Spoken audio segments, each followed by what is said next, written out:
The First Men in the Moon, by G.Wells. Chapter 17. The Fight in the Cave of the Moon Butchers. I do not know how far we clambered before we came to the grating. It may be we ascended only a few hundred feet, but at the time it seemed to me we might have hauled and jammed and hopped and wedged ourselves through a mile or more of vertical ascent. Whenever I recall that time, there comes into my head the heavy clank of our golden chains that followed every movement. Very soon my knuckles and knees were raw, and I had a bruise on one cheek. After a time, the first violence of our efforts diminished, and our movements became more deliberate and less painful.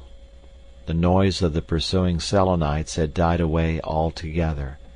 It seemed almost as though they had not traced us up the crack after all, in spite of the telltale heap of broken fungi that must have lain beneath it. At times the cleft narrowed so much that we could scarce squeeze up it. At others it expanded into great drusy cavities, studded with prickly crystals, or thickly beset with dull, shining fungoid pimples. Sometimes it twisted spirally, and at other times slanted down nearly to the horizontal direction. Ever and again there was the intermittent drip and trickle of water by us. Once or twice it seemed to us that small living things had rustled out of our reach, but what they were we never saw. They may have been venomous beasts for all I know, but they did us no harm, and we were now tuned to a pitch when a weird creeping thing more or less mattered little. And at last, far above, came the familiar bluish light again, and then we saw that it filtered through a grating that barred our way. We whispered as we pointed this out to one another, and became more and more cautious in our ascent. Presently we were close under the grating, and by pressing my face against its bars I could see a limited portion of the cavern beyond.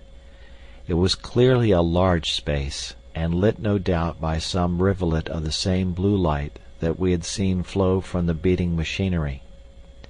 An intermittent trickle of water dropped ever and again between the bars near my face. My first endeavour was naturally to see what might be upon the floor of the cavern, but our grating lay in a depression whose rim hid all this from our eyes.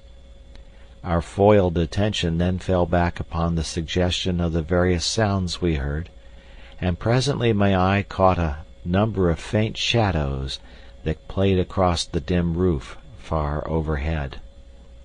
Indisputably there were several Selenites, perhaps a considerable number in the space, for we could hear the noises of their intercourse, and faint sounds that I identified as their footfalls.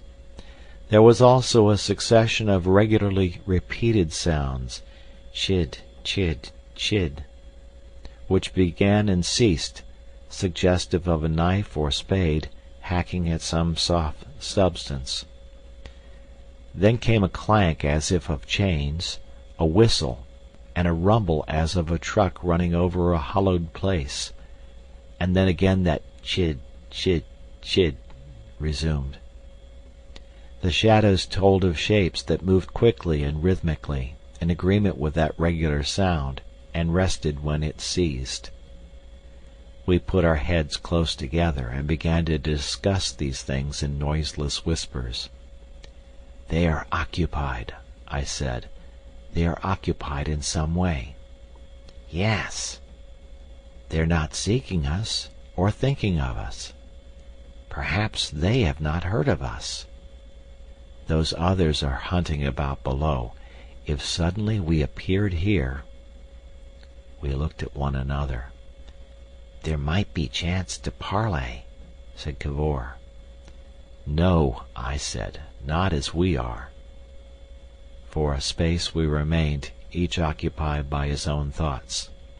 Chid, chid, chid went the chipping, and the shadows moved to and fro. I looked at the grating. "It's flimsy," I said. "We might bend 2 of the bars and crawl through."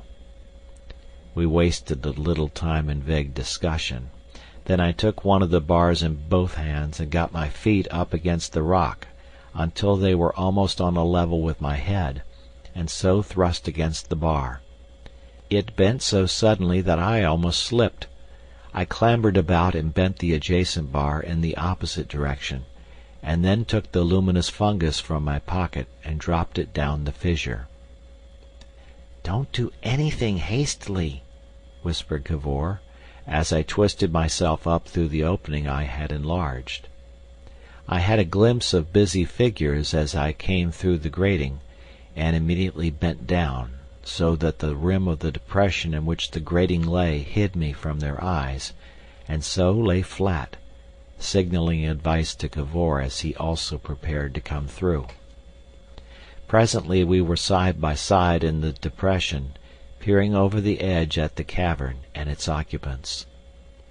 It was a much larger cavern than we had supposed from our first glimpse of it, and we looked up from the lowest portion of its sloping floor. It widened out as it receded from us, and its roof came down and hid the remoter portion altogether. And lying in a line along its length, vanishing at last far away in that tremendous perspective, were a number of huge shapes, huge pallid hulls, upon which the Selenites were busy. At first they seemed big white cylinders of vague import.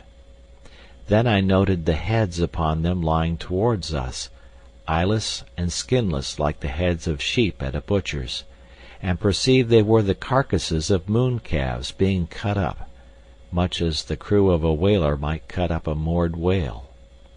They were cutting off the flesh in strips, and on some of the farther trunks the white ribs were showing. It was the sound of their hatchets that made that chid, chid, chid. Some way away a thing like a trolley cable, drawn and loaded with chunks of lax meat, was running up the slope of the cavern floor.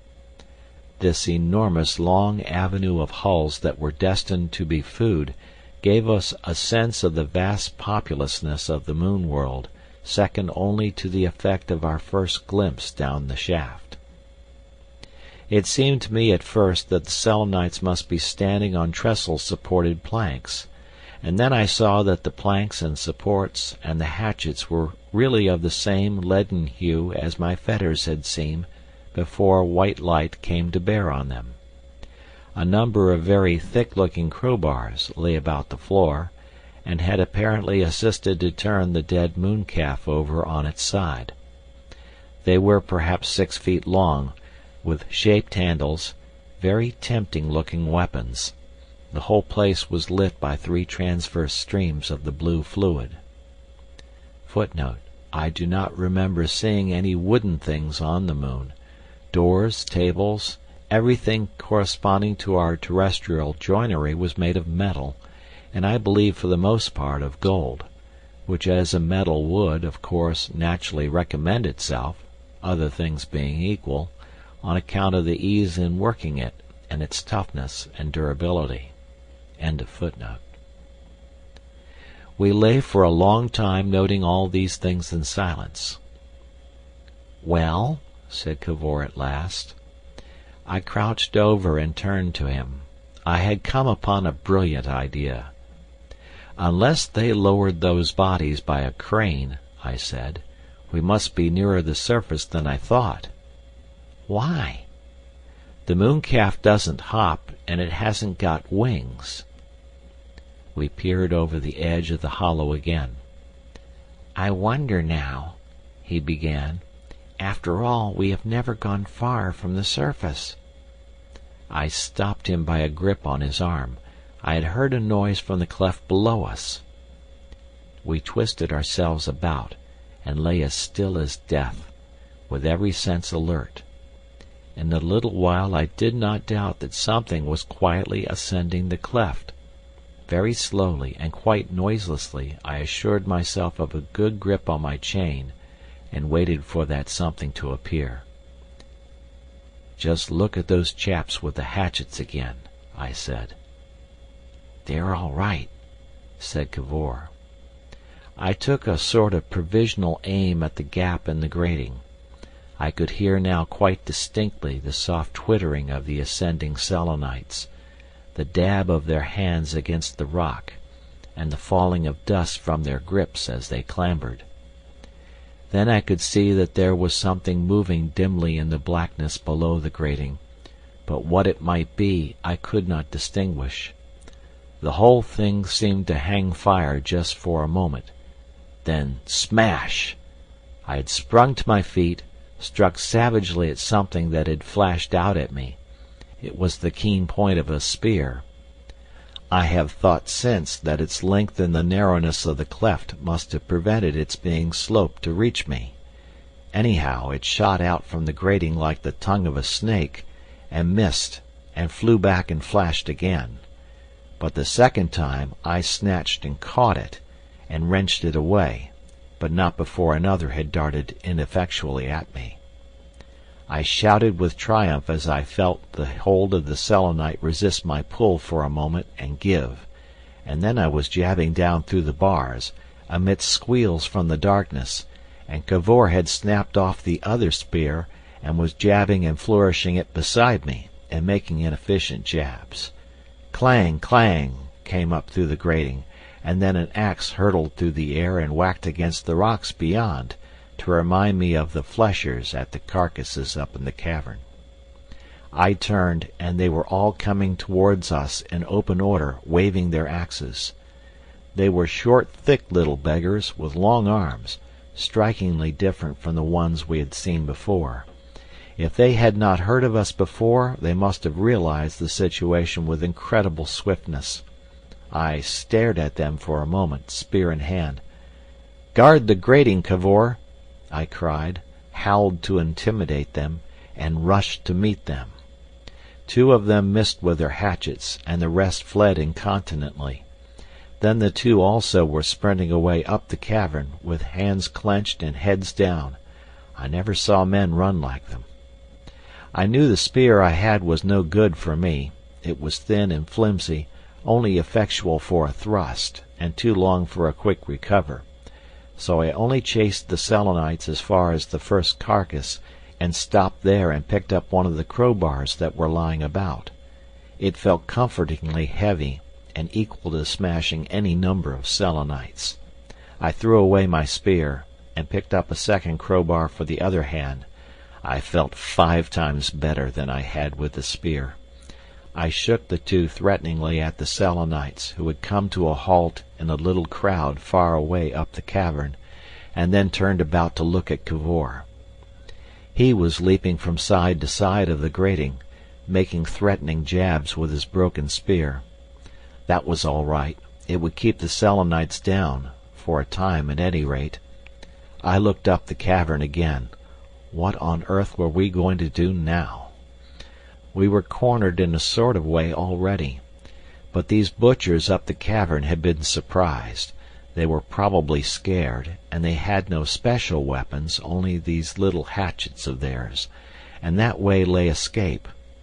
Their sturdy little forms, ever so much shorter and thicker than the mooncalf herds, were scattered up the slope in a way that was eloquent of indecision. I had the moral advantage of a mad bull in a street. But for all that, there seemed a tremendous crowd of them. Very probably there was. Those Selenites down the cleft had certainly some infernally long spears. It might be they had other surprises for us, but confound it, if we charged up the cave, we should let them up behind us, and if we didn't, those little brutes up the cave would probably get reinforced. Heaven alone knew what tremendous engines of warfare, guns, bombs, terrestrial torpedoes, this unknown world below our feet, this vaster world of which we had only pricked the outer cuticle, might not presently send up to our destruction. It became clear the only thing to do was to charge. It became clearer as the legs of a number of fresh Selenites appeared running down the cavern towards us. "Bedford!" cried Cavor, and behold, he was halfway between me and the grating. "Go back!" I cried. "What are you doing?" They've got... It's like a gun." and struggling in the grating between those defensive spears appeared the head and shoulders of a singularly lean and angular Selenite, bearing some complicated apparatus. I realized Cavor's utter incapacity for the fight we had in hand.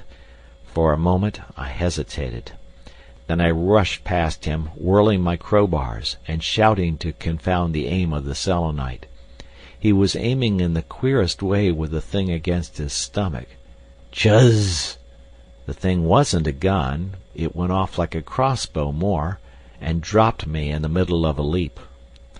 I didn't fall down. I simply came down a little shorter than I should have done if I hadn't been hit, and from the feel of my shoulder the thing might have tapped me and glanced off. Then my left hand hit again the shaft, and I perceived there was a sort of spear sticking half through my shoulder. The moment after, I got home with the crowbar in my right hand, and hit the Selenite fair and square. He collapsed. He crushed and crumpled, his head smashed like an egg. I dropped a crowbar, pulled the spear out of my shoulder, and began to jab it down the grating into the darkness. At each jab came a shriek and a twitter. Finally I hurled the spear down upon them with all my strength, leaped up, picked up the crowbar again, and started for the multitude up the cavern. "Bedford!" cried Cavor. "Bedford!" as I flew past him. I seemed to remember his footsteps coming on behind me. Step, leap, whack, step, leap. Each leap seemed to last ages. With each, the cave opened out, and the number of Selenites visible increased. At first they seemed all running about like ants in a disturbed ant-hill, one or two waving hatchets and coming to meet me, more running away, some bolting sideways into the avenue of carcasses. Then presently others came in sight carrying spears, and then others. I saw a most extraordinary thing, all hands and feet, bolting for cover. The cavern grew darker farther up. Flick! Something flew over my head. Flick! As I soared in mid-stride I saw a spear hit and quiver in one of the carcasses to my left. Then, as I came down, one hit the ground before me, and I heard the remote chuzz with which their things were fired. Flick! Flick! For a moment it was a shower. They were volleying. I stopped dead. I don't think I thought clearly then. I seem to remember a kind of stereotype phrase running through my mind. Zone of fire. Seek cover. I know I made a dash for the space between two of the carcasses, and stood there panting and feeling very wicked. I looked round for Cavor, and for a moment it seemed as if he had vanished from the world. Then he came out of the darkness between the row of the carcasses and the rocky wall of the cavern. I saw his little face, dark and blue, and shining with perspiration and emotion. He was saying something, but what it was I did not heed. I had realized that we might work from mooncalf to mooncalf up the cave until we were near enough to charge home. It was charge or nothing. "Come on," I said, and led the way. "Bedford!" he cried unfailingly. My mind was busy as we went up that narrow alley between the dead bodies and the wall of the cavern. The rocks curved about, they could not enfilade us. Though in that narrow space we could not leap, yet with our earth-born strength we were still able to go very much faster than the Selenites. I reckoned we should presently come right among them. Once we were on them they would be nearly as formidable as black beetles. Only there would first of all be a volley. I thought of a stratagem. I whipped off my flannel jacket as I ran. "Bedford!" panted Cavor behind me. I glanced back. "What?" said I. He was pointing upward over the carcasses. "White light," he said. "White light again." I looked, and it was even so. A faint white ghost of light in the remoter cavern roof. That seemed to give me double strength. "Keep close," I said. A flat, long Selenite dashed out of the darkness, and squealed and fled. I halted and stopped Cavor with my hand. I hung my jacket over my crowbar, ducked around the next carcass, dropped jacket and crowbar, showed myself, and darted back. Chuzz, flick! Just one arrow came. We were close on the Selenites, and they were standing in a crowd, broad, short, and tall together, with a little battery of their shooting implements pointing down the cave. 3 or 4 other arrows followed the first, then their fire ceased. I stuck out my head, and escaped by a hair's breadth. This time I drew a dozen shots or more, and heard the Selenites shouting and twittering as if with excitement as they shot. I picked up jacket and crowbar again. "Now," said I, and thrust out the jacket. Chuzz, chuzz! In an instant my jacket had grown a thick beard of arrows, and they were quivering all over the carcass behind us. Instantly I slipped the crowbar out of the jacket, dropped the jacket. For all I know to the contrary, it is lying up there in the moon now, and rushed out upon them. For a minute, perhaps, it was a massacre. I was too fierce to discriminate, and the Selenites were probably too scared to fight. At any rate, they made no sort of fight against me. I saw scarlet, as the saying is. I remember I seemed to be wading among those leathery, thin things as a man wades through tall grass, mowing and hitting, first right, then left, smash! Little drops of moisture flew about. I trod on things that crushed and piped and went slippery. The crowd seemed to open and close and flow like water. They seemed to have no combined plan whatever. There were spears flew about me. I was grazed over the ear by one. I was stabbed once in the arm and once in the cheek, but I only found that out afterwards, when the blood had had time to run and cool and feel wet. What Cavor did, I do not know. For a space it seemed that this fighting had lasted for an age, and must needs go on for ever. Then suddenly it was all over, and there was nothing to be seen but the backs of heads bobbing up and down as their owners ran in all directions. I seemed altogether unhurt. I ran forward some paces, shouting, then turned again. I was amazed. I had come right through them in vast flying strides. They were all behind me, and running hither and thither to hide. I felt an enormous astonishment at the evaporation of the great fight into which I had hurled myself, and not a little exultation. It did not seem to me that I had discovered the Selenites were unexpectedly flimsy, but that I was unexpectedly strong. I laughed stupidly. This fantastic moon! I glanced for a moment at the smashed and writhing bodies that were scattered over the cavern floor, with a vague idea of further violence, then hurried on after Cavor. End of chapter.